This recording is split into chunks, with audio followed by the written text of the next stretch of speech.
Hello दोस्तों, आज हम आपके लिए लेकर आए हैं कहानी का 24वां भाग। अगर आपने इस कहानी के पहले के 23 भाग नहीं देखे तो प्लेलिस्ट का लिंक मैंने डिस्क्रिप्शन बॉक्स में दे दिया है, आप वहां जाकर देख सकते हैं। तो चलिए आगे की कहानी शुरू करते हैं। नीलिमा जी के चेहरे पर खुशी साफ झलक रही थी। वहीं शांभवी और आरव ने एक नज़र एक दूसरे की ओर देखा और फिर उनकी तरफ। कैसा आइडिया मोम, क्या सोचा है आपने? आरव ने पूछा। बताती हूँ, उन्होंने कहा और एक बार सीढ़ियों की तरफ और इधर उधर देखा कि कहीं शारव तो नहीं सुन रहा। निश्चिंत होने के बाद वो बोली, हाँ तो एक प्लान आया है मेरे दिमाग में, जिससे सारों पक्का सब एक्सेप्ट कर लेगा और वो शांभवी को शादी के लिए प्रपोज भी करेगा, ऐसी मुझे उम्मीद है। मोम, आप प्लान तो बताइए। हाँ तो बेटा शांभवी, तुझे करना ये है। नो नो नो मम्मा, मैं इस बार कुछ नहीं कर रही। मुझे कोई कोशिश नहीं करनी उनसे कुछ भी उगलवाने की। उनकी मर्जी कबूल करे, ना मर्जी हो तो ना करे, पर अब मैं उनके पीछे नहीं भागने वाली। मैं परेशान हो गई हूँ। अब वहीं जाने उन्हें क्या करना है, मुझे कोई मतलब नहीं। आप लोगों को कुछ करना है तो कोशिश करके देख लीजिए, पर मैं नहीं करूँगी। वैसे भी वो नहीं मानने वाले। शांभवी ने उनकी बात बीच में ही काटते हुए कहा, अरे मानेगा ना, पक्का मानेगा, पर बेटा तुम सुनो तो सही। नहीं मम्मा, मुझे नहीं सुनना, मुझे किसी भी प्लान पर कोई काम नहीं करना, उसने साफ मना कर दिया। शांभवी, तुम उसे प्यार करती हो या नहीं? उन्होंने पूछा। ये कैसा क्वेश्चन है मम्मा, आपको पता है ना? हाँ वही तो, मुझे पता है कि तू उसे प्यार करती है। तो एक बात बता, क्या तुझे अपने प्यार को पाने की कोशिश नहीं करनी चाहिए? पर कुछ नहीं, देख तू कुछ भी गलत तो कर नहीं रही। तुम दोनों ही एक दूसरे को चाहते हो, पर किसी वजह से वो नहीं बता रहा। तो बेटा वो ना सही, लेकिन तुझे तो अपने प्यार को पाने के लिए पूरी कोशिश करनी चाहिए ना। ऐसा भी नहीं है ना कि उसने साफ मना किया हो कि वो तुमसे प्यार नहीं करता। तुम्हें दूर रहना चाहिए, तो फिर तुम्हें आखिरी तक कोशिश करनी चाहिए। उसके लिए नहीं, लेकिन अपने लिए, क्योंकि तू उसे चाहती है, वो तुझे अपनाए, तुझसे इजहार करे, ये तेरा हक है बेटा। क्या तू अपना हक ऐसे ही छोड़ देगी? जब तू कर सकती है, क्या तब भी तू उसे पाने की कोशिश नहीं करेगी? वो तेरा प्यार है। अब बता, क्या अब भी तू नहीं चाहती? उन्होंने प्यार से समझाया। हाँ मम्मा, बट आई नो बच्चे, तुझे बहुत परेशान किया है उसने, लेकिन मुझे पता है कि इस बार वो जरूर कहेगा। बस तुझे पूरी कोशिश करनी है, और वो जो कर रहा है उसका बदला तो हम तीनों मिलकर बाद में लेंगे, पर अभी के लिए तुम मान लो मेरी बात। उन्होंने प्यार से उसके सर पर हाथ रखा। ओके, आप बताइए मुझे क्या करना है? शांभवी ने पूछा। तुझे वही करना है जो तू कह रही थी बस। मतलब कि तूने कहा ना कि तू क्यों पीछे पीछे जाए, तो यही करना है तुझे, उसके पीछे अब जाना ही नहीं है। वो मुस्कुराई। मतलब आप पूरा प्लान समझाइए कि मुझे क्या क्या करना है। ओके, तो तुम्हें करना ये है कि इसके बाद वो उन दोनों को अपना पूरा प्लान बताने लगी। वहीं शांभवी के एक्सप्रेशन से लग रहा था जैसे अब सब सही होगा, पर अगले ही पल उसके चेहरे के भाव बदल गए। वाओ मॉम, क्या प्लान है? उनके चुप होते ही आरव खुश होकर बोला। क्यों शांभवी, कैसा लगा? उन्होंने शांभवी की ओर देखा। मम्मा प्लान तो अच्छा है, पर मैं ऐसे कैसे कर सकती हूँ? मतलब मुझे अजीब लगेगा।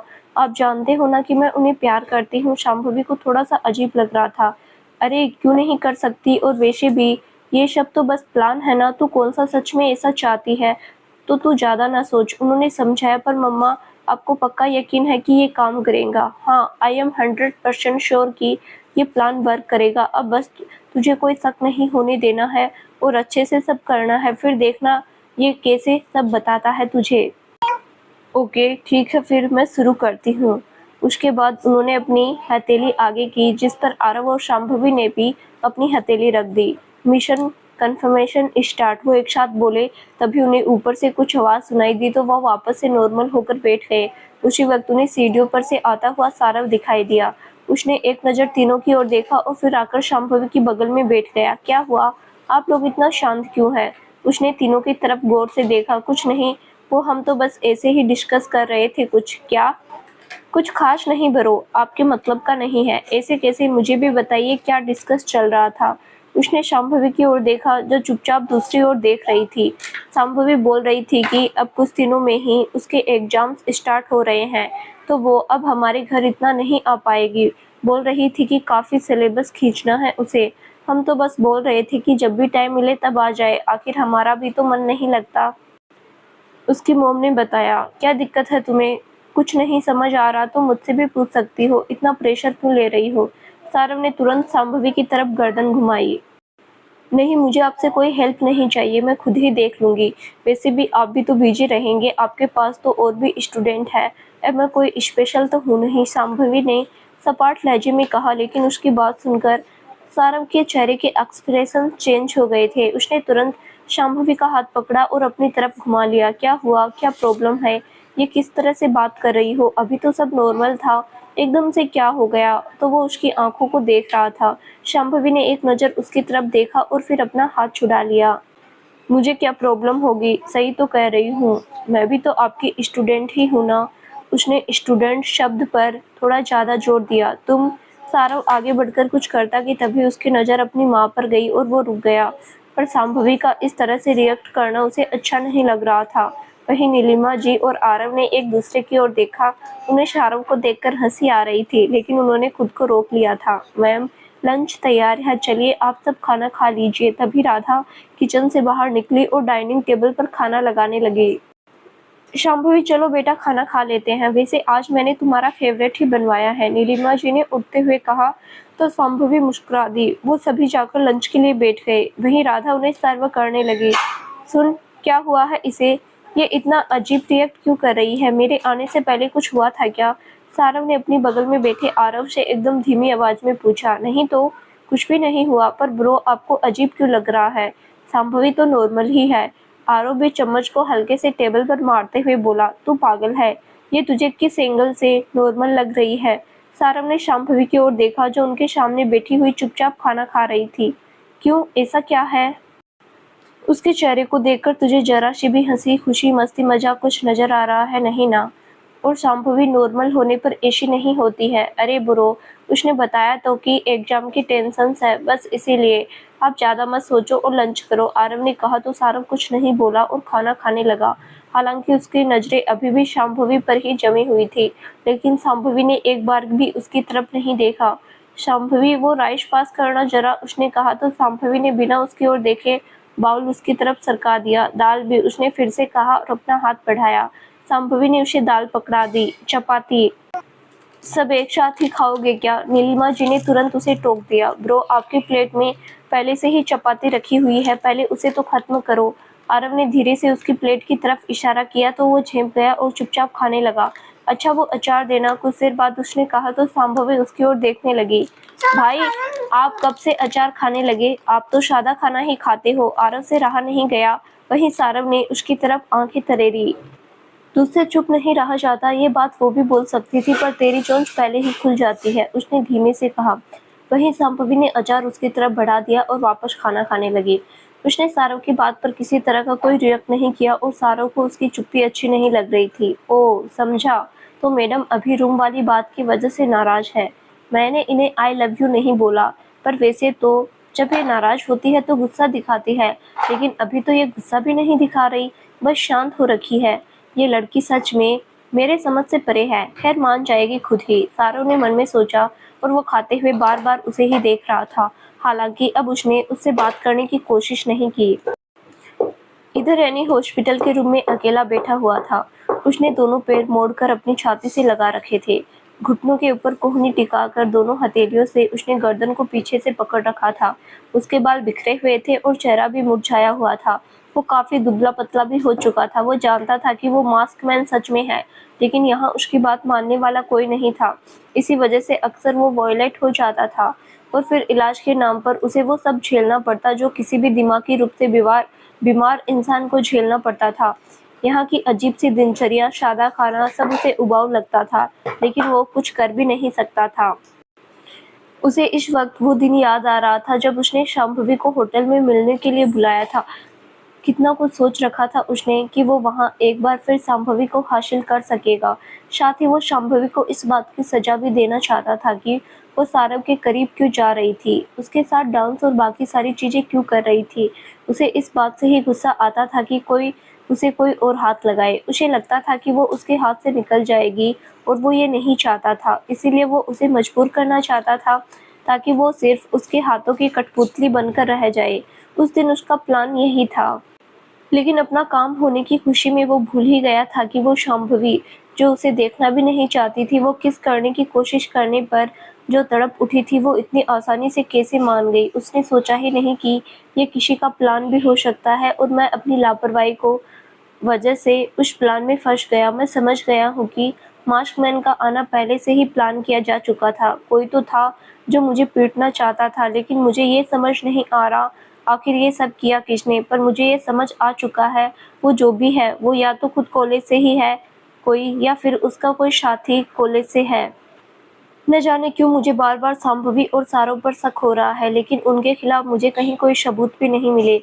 मुझे अच्छे से सोचना होगा कि इन सब के पीछे कौन है। छोटी से छोटी बात भी, जो कुछ भी हुआ, ऐसा लगता है जैसे उस मास्कमैन को मेरी पूरी खबर रहती हो कि मैं कब कहाँ हूँ। लेकिन कैसे, वो सोचते हुए बोला, लेकिन उसे कहीं कोई हिंट नहीं मिल पा रहा था। अच्छा मम्मा, काफ़ी टाइम हो गया है, मुझे चलना चाहिए, शांभवी ने नीलिमा जी से कहा। क्यों?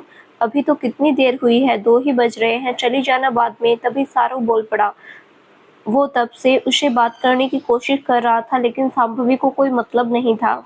आरव, तुम प्लीज मुझे छोड़ दोगे क्या? उसने सारव को नजरअंदाज करके आरव की ओर देखा और खड़ी हो गई। ओके, अगर जाना ही है तो मैं तुम्हें छोड़ देता हूँ। सारव भी खड़ा हो गया। रहने दीजिए आरव, तुम चलो ना। एक्चुअली मम्मा भी बोल रही थी कि तुम घर नहीं आए इस बार तो। उसने फिर से कहा, आंटी ने बुलाया है। ओके चलो। आरव भी खड़ा हो गया।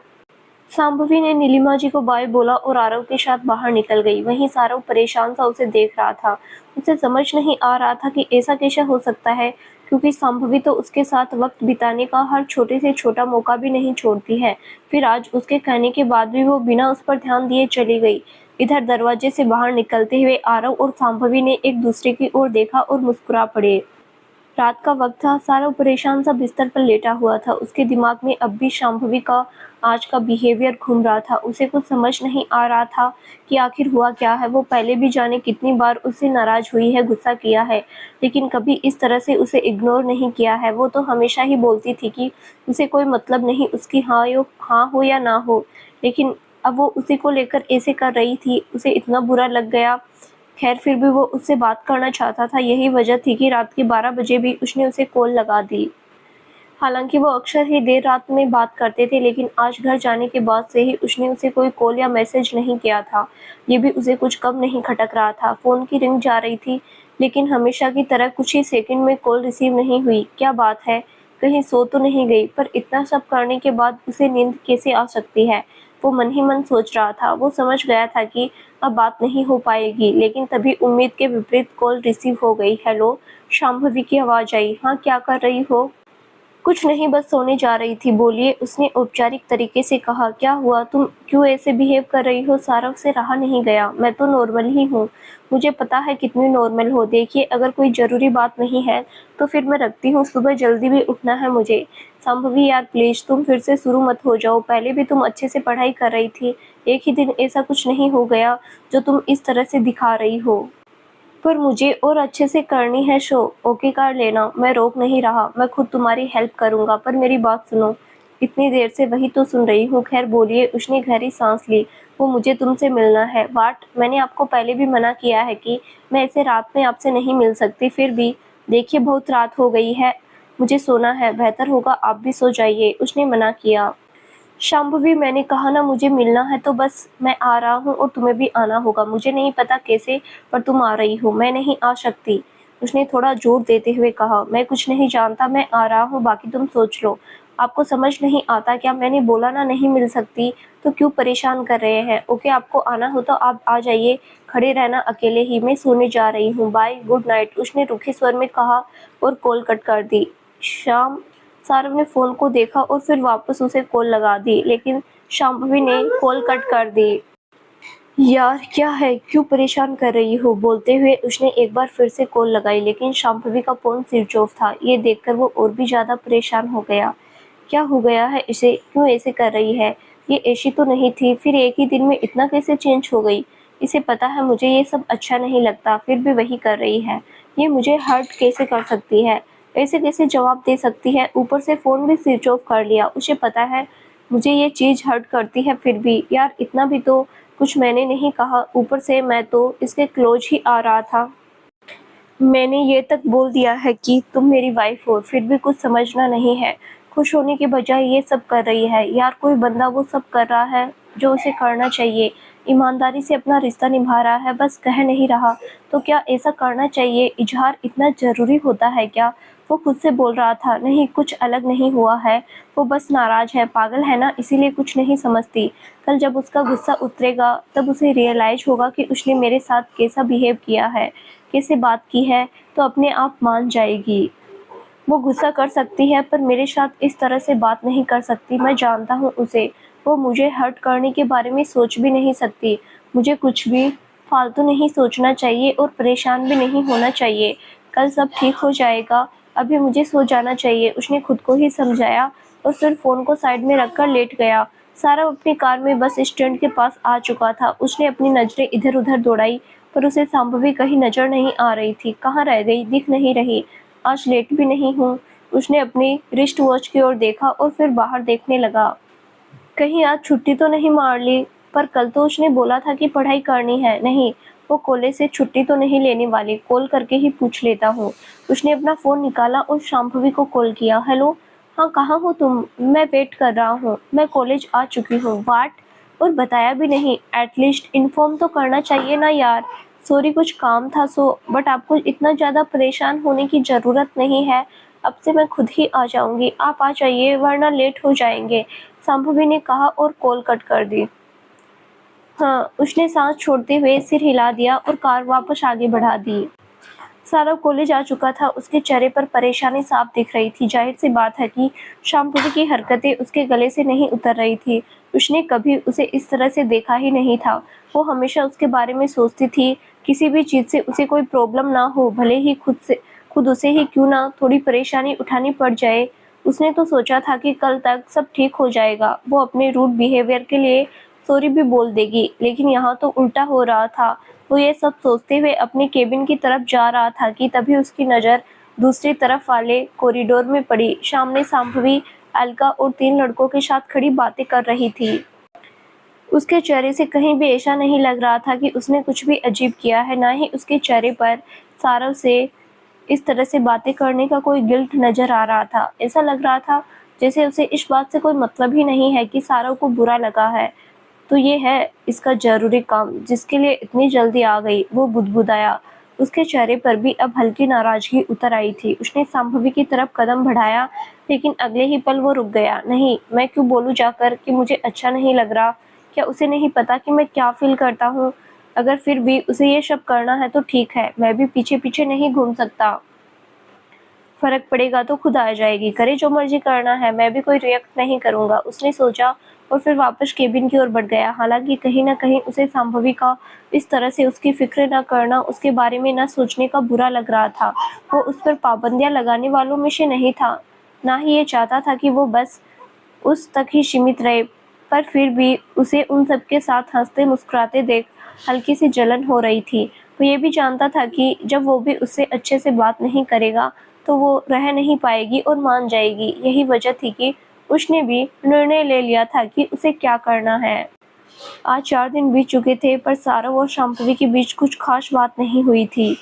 दोपहर का समय था जब शांभवी क्लास खत्म होने के बाद बाहर आ गई थी। हे शांभवी, तुम फ्री हो क्या? शांभवी अकेली खड़ी थी, तभी पीछे से एक लड़की की आवाज़ आई। प्रणय, तुम हो? बोलो।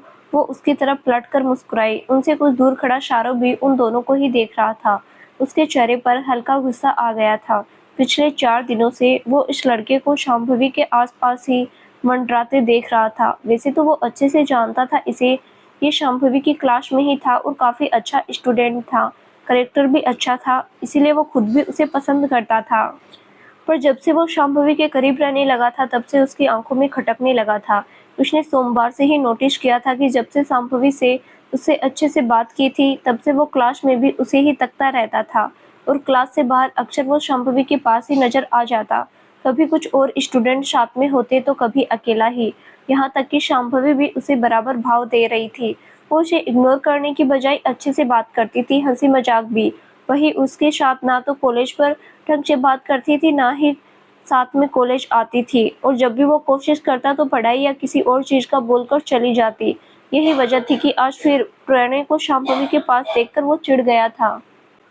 हालांकि वो ये बात अच्छे से जानता था कि शांभवी उसे बेहद प्यार करती है और वो इस तरह की लड़की नहीं है कि किसी और के साथ आ जाए। वो जानबूझकर ऐसा कर रही है, ये भी उसे समझ आ रहा था। लेकिन इस सब से उसके दिल पर जो गुजरती थी वो वही जानता था। न चाहते हुए भी उसे गुस्सा आता था, बुरा लगता था, लेकिन शांभवी ने इस सब पर कोई ध्यान नहीं दिया था। बोलो क्या? मैं पूछ रहा था कि तुम फ्री हो क्या?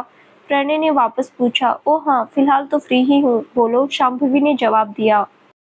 अच्छा, तो फिर चलो कैंटीन में चलकर बैठते हैं ना, बात करने के साथ कॉफी भी पी लेंगे, उसने कहा तो शांभवी ने चोर नजरों से शाहरुख की ओर देखा। उसकी आंखों में प्रणय के लिए गुस्सा साफ दिखाई दे रहा था। वो हल्का सा मुस्कुराई और फिर सोचते हुए बोली, हाँ हाँ चल सकते हैं, आई मीन चलते हैं। वैसे भी कब तक खड़ी रहती, चलो। उसका जवाब सुनकर प्रणय प्रणय खुश हो गया। वहीं सारव का मन कर रहा था कि वो अभी जाकर प्रणय का मुंह तोड़ दे। हालांकि उसे उन दोनों की बातें ढंग से सुनाई नहीं दे रही थी, लेकिन प्रणय के चेहरे पर बड़ी सी स्माइल देखकर वो समझ गया था कि जरूर शांभवी ने उसके मन की ही बात कही होगी। अगले ही पल शांभवी उसके साथ जाने लगी। डायरेक्शन देखकर उसे कुछ कुछ समझ आ रहा था कि वो नीचे शायद कैंटीन की ओर जा रहे हैं। ये देखकर उसकी मुट्ठियां भींच गई।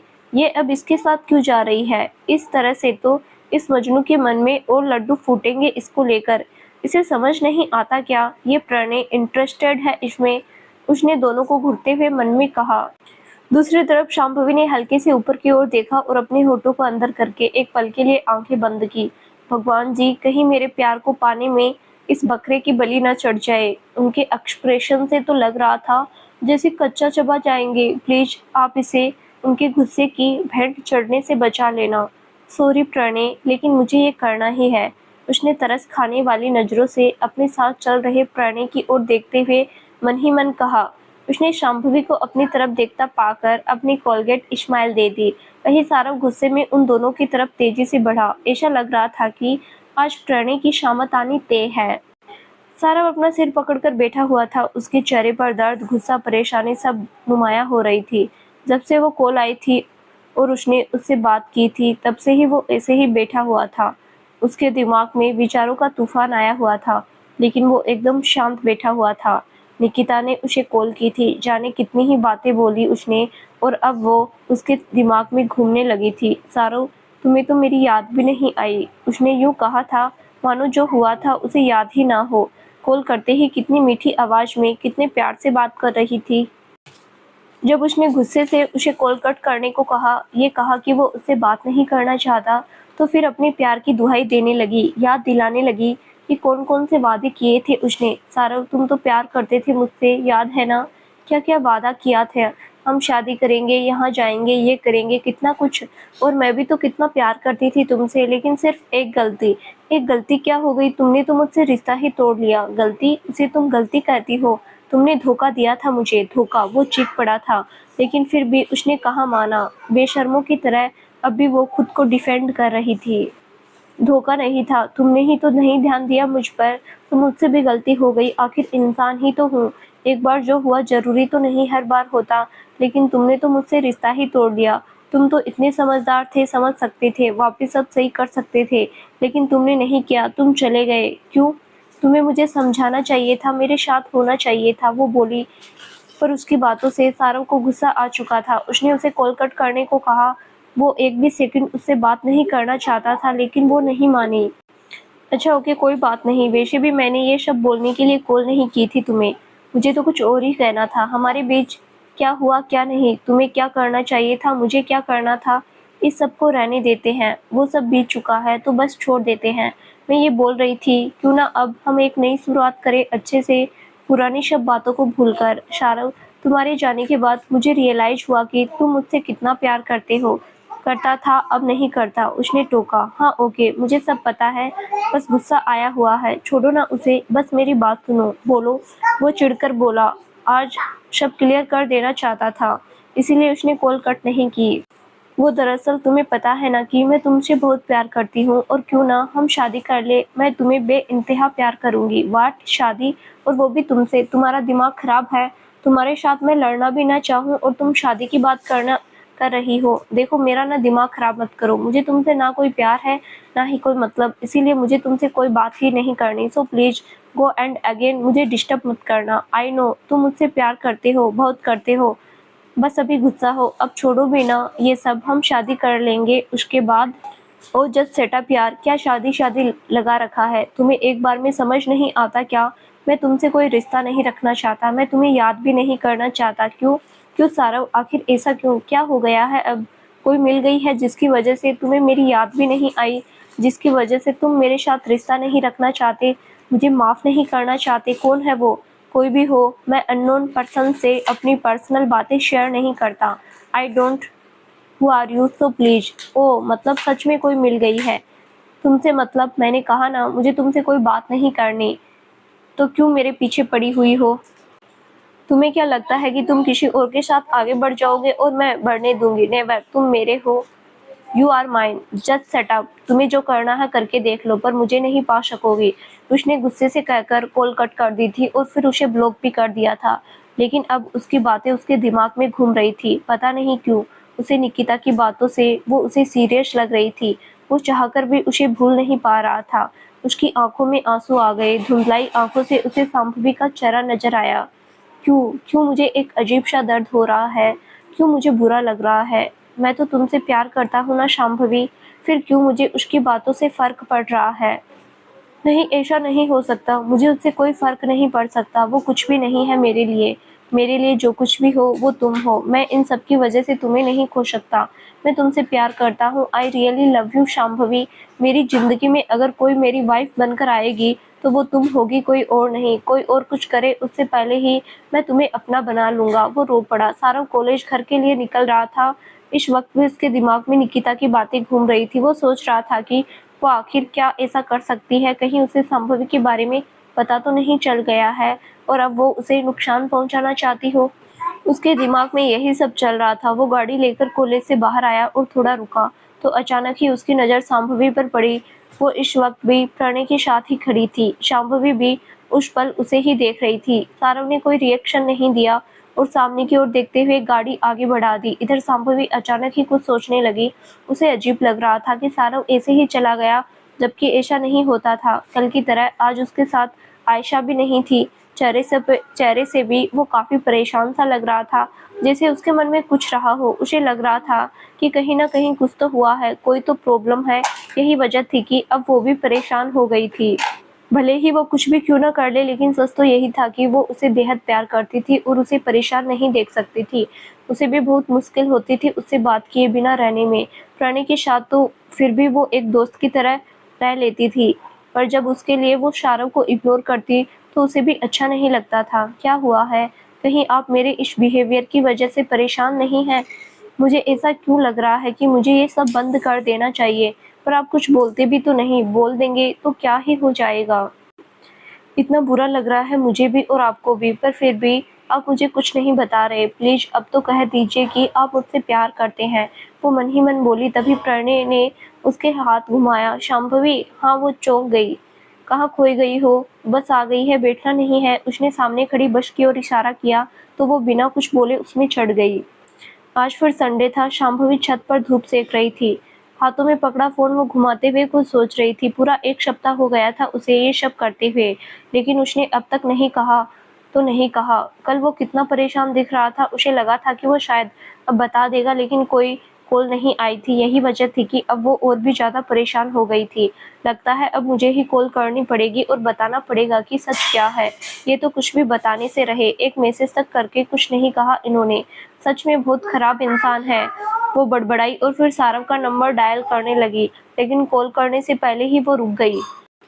नहीं नहीं, कहीं ये मेरी जल्दबाजी तो नहीं होगी? मैं खुद नहीं रह पा रही, शायद इसीलिए इंतजार नहीं कर पा रही। क्या पता अब वाकई ये सब एक्सेप्ट करने वाले हो, लेकिन मैं सच बता दूंगी तो सब खराब हो जाएगा। और मम्मा ने भी बोला है अभी कुछ नहीं बताना है। बोल रही थी कि ये परेशान है, शायद प्लान वर्क कर रहा है। मैं जल्दबाजी में मम्मा का प्लान खराब नहीं कर सकती। मुझे अभी थोड़ा और इंतजार करना चाहिए। उसने सोचा और फिर कॉल करने का विचार छोड़ दिया। फिर उसने सारव की पिक निकाली और प्यार से देखने लगी। मुझे सच में अच्छा नहीं लगा ये सब करते हुए। आपके चेहरे पर परेशानी भी नहीं देखी जाती, लेकिन क्या करूं, गलती भी तो आपकी ही है ना।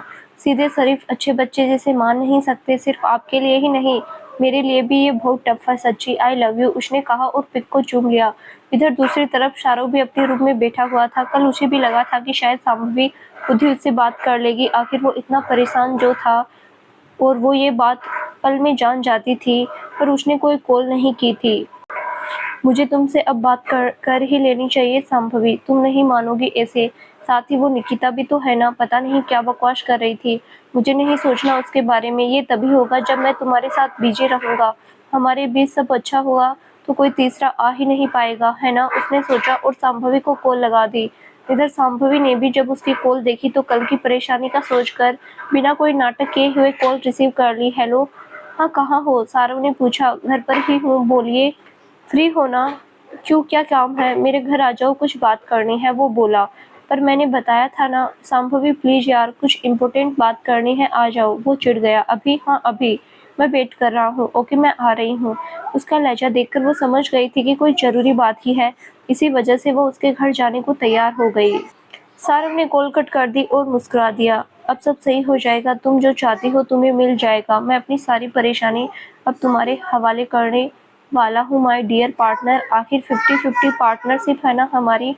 वो बुदबुदाया। वो अभी शांभवी का इंतजार कर ही रहा था कि बाहर से कुछ आवाज आई। ब्रो, आरव ने अचानक से रूम में एंटर किया।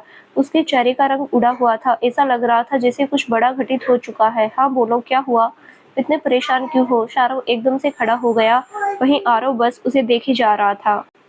आरव जिस तरह से उसे देख रहा था वो देखकर शाहरुख को बड़ा अजीब लग रहा था। उसने फिर से पूछा, क्या हुआ आरव, तुम मुझे ऐसे क्यों देख रहे हो? क्या बात है? ब्रो, आप अभी नीचे चलिए, आपको सब पता चल जाएगा, उसने कहा।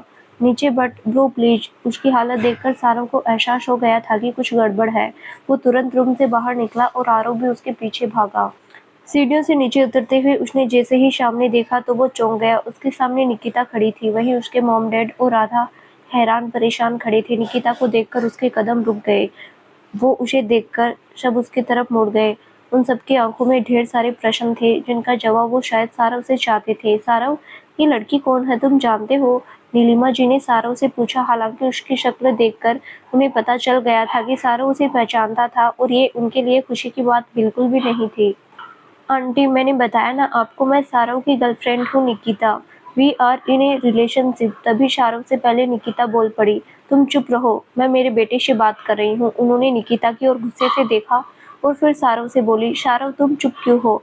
टेल मी द ट्रूथ, क्या तुम इस लड़की को जानते हो? उन्होंने जोर से कहा। यस मॉम, शाहरुख धीरे से बोला।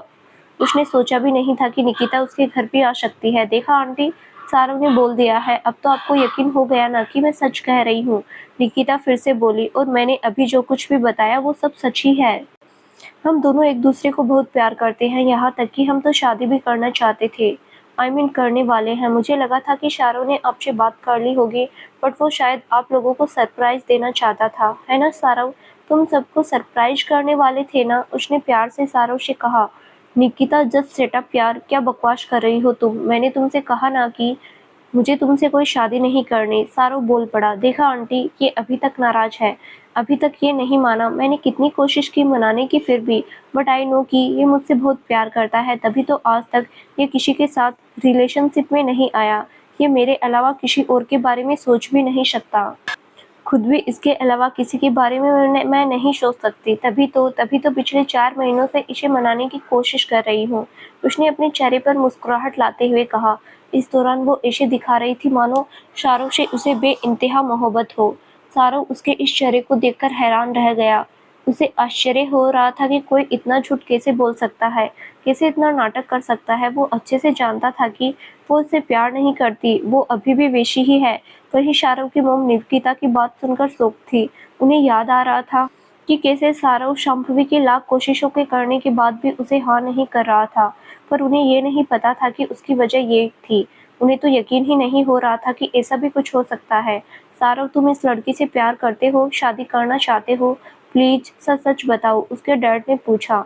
किसी वजह से आज वो भी घर पर ही थे और इस तमाशे का हिस्सा भी। अंकल, आप लोग क्यों यकीन नहीं कर रहे हैं? मैं सच कह रही हूँ। शाहरुख अभी भी एक्सेप्ट नहीं करेगा क्योंकि वो मुझसे नाराज है। मैंने सब बताया ना आपको, हम दोनों बहुत प्यार करते हैं और अब मैं ही आपके घर की होने वाली बहू हूँ, इसीलिए आप दोनों ही मुझे एक्सेप्ट करके आशीर्वाद दे दीजिए, कहकर वो उनके पाँवों की तरफ बढ़ी। रुको, क्या कर रही हो? आशीर्वाद ले रही हूँ आंटी, उसने प्यार से कहा। कैसा आशीर्वाद? सारव ने अभी तक ये नहीं कहा कि वो तुमसे प्यार करता है, फिर हम कैसे मान ले? नीलिमा जी बोली। पर आंटी, मैं बोल रही हूँ ना। अब कोई भी लड़की आकर ये बोल देगी कि मेरा बेटा उसके साथ रिलेशनशिप में है, तो क्या हम मान लेंगे? नहीं ना। वो बोली। आंटी, अब जरूर मानेगी। 1 मिनट, मैं कुछ दिखाती हूँ आपको। क्या दिखाओगी तुम? देखो निकिता, यहाँ से चली जाओ प्लीज। मैं मेरे घर में कोई तमाशा नहीं चाहता। मैं ना तुमसे प्यार करता हूँ, ना ही तुमसे कोई शादी वादी करना चाहता हूँ, सो प्लीज जाओ यहाँ से। तभी शारव ने कहा। देखा, मैंने कहा था ना नाराज है। उसने अजीब सी शक्ल बनाई और फिर शारव की ओर बढ़ी। शारव प्लीज, अब तो माफ कर दो। तुम्हें मनाने में मैं तुम्हारे घर तक आ गई। अब इससे ज्यादा क्या करूँ अपने प्यार को प्रूफ करने के लिए? शादी के बाद तो मैं तुम्हारी ही हूँ ना, तुम जो चाहो कर सकते हो। उसने प्यार से शारव के गाल पर हाथ रखा। वाट? उसने उसका हाथ झटक दिया। क्या बकवास कर रही हो? मैं क्या करूंगा तुम्हारे साथ? मुझे सच में तुमसे कोई शादी नहीं करनी, मैं तुमसे प्यार नहीं करता। लो, अब तो शाहरुख ने भी बोल दिया। अब तुम जाओ यहाँ से। आंटी, मैं कुछ दिखाने वाली थी, आप वो देख लीजिए, फिर आपको सब पता चल जाएगा। शाहरुख बस नाराज है, इसीलिए मना कर रहा है। कहते हुए उसने अपना फोन निकाला और उन्हें अपनी और शाहरुख की चैट दिखाने लगी। उसमें वो सब कुछ था जो निकिता ने कहा था। वहीं शाहरुख हैरान था कि वो इस वो सब इस तरह से यूज करने वाली है।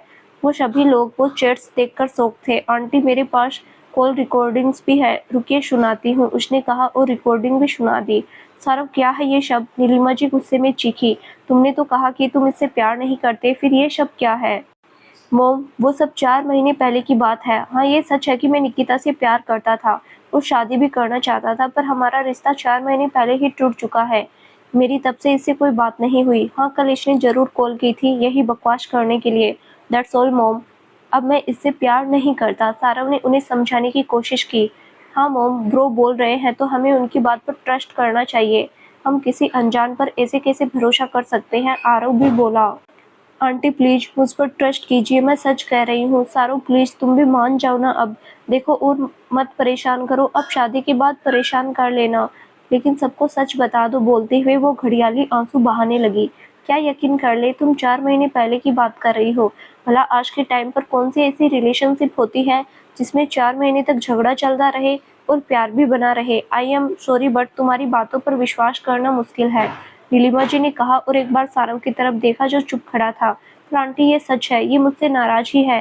ये आपका बेटा, आपको भी तो इसके गुस्से के बारे में पता होगा ना।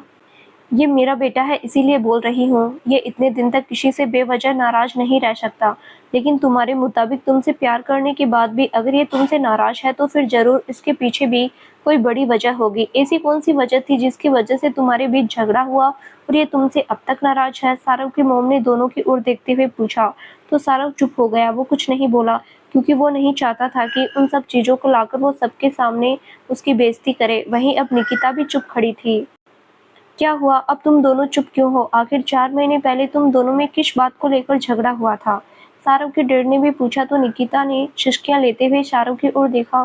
शाहरुख प्लीज अब तो मान जाओ, मैं नहीं चाहती कि हम दोनों की पर्सनल बातें मुझे बतानी पड़े। प्लीज मान जाओ ना, उसने रोते हुए कहा। लेकिन शाहरुख ने उससे मुंह फेर लिया। निकिता, अब अगर सब कुछ हमारे सामने आ ही गया है तो तुम ये भी बता दो, वरना हम अपने बेटे पर ही यकीन करेंगे। और उसने कहा है कि वो तुमसे प्यार नहीं करता, नीलिमा जी ने कड़े शब्दों में कहा। आई एम सॉरी शारव, तुम मुझे अब सब कुछ बताने को मजबूर कर रहे हो, उसने कहा। तो शारव कुछ नहीं बोला। उसे पता था कि उसके पास कोई भी ऐसी चीज नहीं है जो निकिता को सही साबित करे, इसीलिए वो निश्चिंत था। आंटी, वो दरअसल 4 महीने पहले शारव मुझे मिलने आया था मेरे घर जयपुर, उसने बताया। तो नीलिमा जी और आरव को भी याद आया कि वो 2 दिन के लिए गया तो था। अब उन्हें एक बार फिर लगने लगा कहीं निकिता सच तो नहीं कह रही। उन्हें शाहरुख पर भी गुस्सा आ रहा था कि उसने पहले सच क्यों नहीं बताया। उन्होंने तो शांभवी को अपने घर की बहू बनाने का सोच लिया था। इस वक्त उनकी आंखों के सामने शांभवी का मासूम चेहरा घूम रहा था। उन्हें उसके लिए बहुत बुरा लग रहा था। तभी निकिता आगे बोली। हम दोनों ने वहाँ साथ में टाइम स्पेंड किया, खूब एंजॉय किया। फिर वो चुप हो गई। वहीं सारव एक बार फिर उसके मुंह से झूठ सुनकर चौंक गया। फिर क्या? निकिता ने सारव की ओर देखा और धीरे से बोली। फिर हम रात में मेरे घर पर थे, हम बात कर रहे थे, लेकिन तब सारव ने आगे बढ़ने की कोशिश की, वो मेरे साथ वो रोने लगी। तो वहीं शाहरुख को खुद पर गुस्सा आ रहा था कि उसने कभी इस लड़की को प्यार किया था जो आज इतना गिर गई थी। वो हिकारत भरी नजरों से उसे देख रहा था। ये क्या बकवास कर रही हो? मेरा बेटा ऐसा कभी नहीं कर सकता। तुम झूठ बोल रही हो। मैंने अपने बच्चों को ये संस्कार नहीं दिए कि वो किसी लड़की के लिए इतना गंदा सोचे, उनके साथ जबरदस्ती। छी! नीलिमा जी की आंखों में आंसू आ गए। नहीं आंटी, आप गलत समझ रही हैं। सारव ने कोई जबरदस्ती नहीं की थी। वो तो बस मेरी मर्जी से आगे बढ़ना चाहता था, पर मैंने रोक दिया तो इसने कहा कि हम तो शादी करने वाले हैं, तो फिर क्या दिक्कत है? पर जब मैं नहीं मानी तो इसे बुरा लग गया। मैंने समझाने की कोशिश की थी कि शादी के बाद तो मैं पूरी तरह से तुम्हारी ही हूँ, अभी क्या ज़रूरत है? पर सारव को चाहिए था।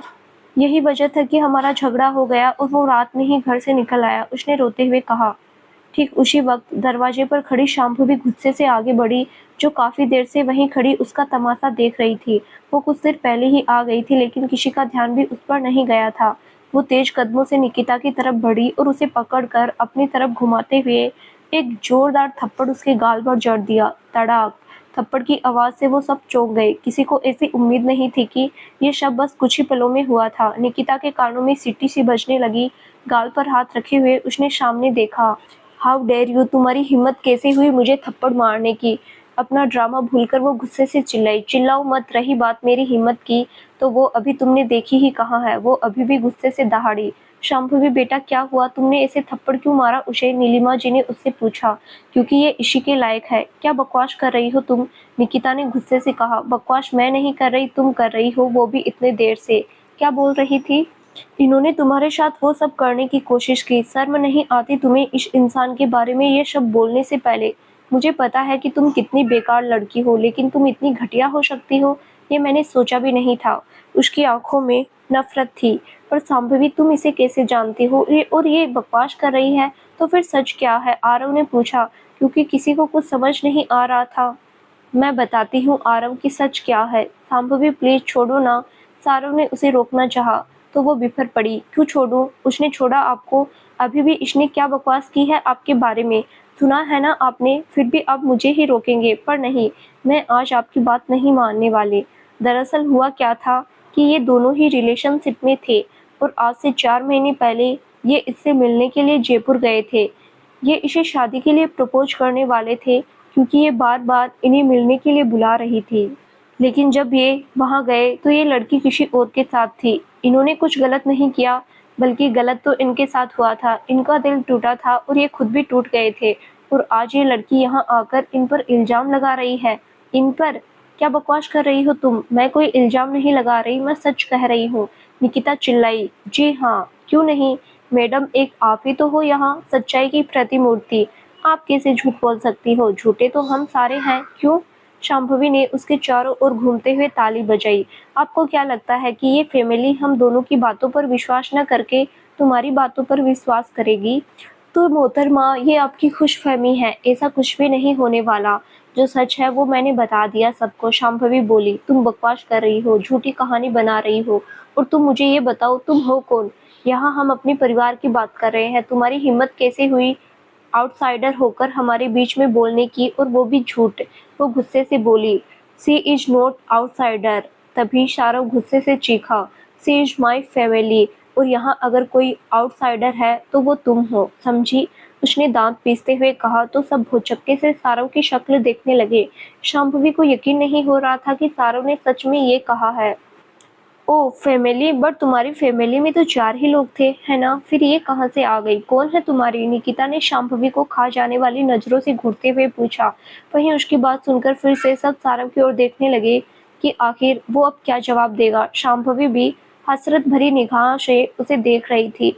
आज उसे लग रहा था कि सारव अब एक्सेप्ट कर लेगा कि वो उससे प्यार करता है। तो दोस्तों, आखिर अब सारव क्या जवाब देगा? क्या वो सबके सामने कह देगा कि वो शांभवी से प्यार करता है? जानने के लिए इस कहानी का अगला भाग जरूर देखें, जो बहुत जल्द ही इस चैनल पर प्रसारित किया जाएगा। धन्यवाद।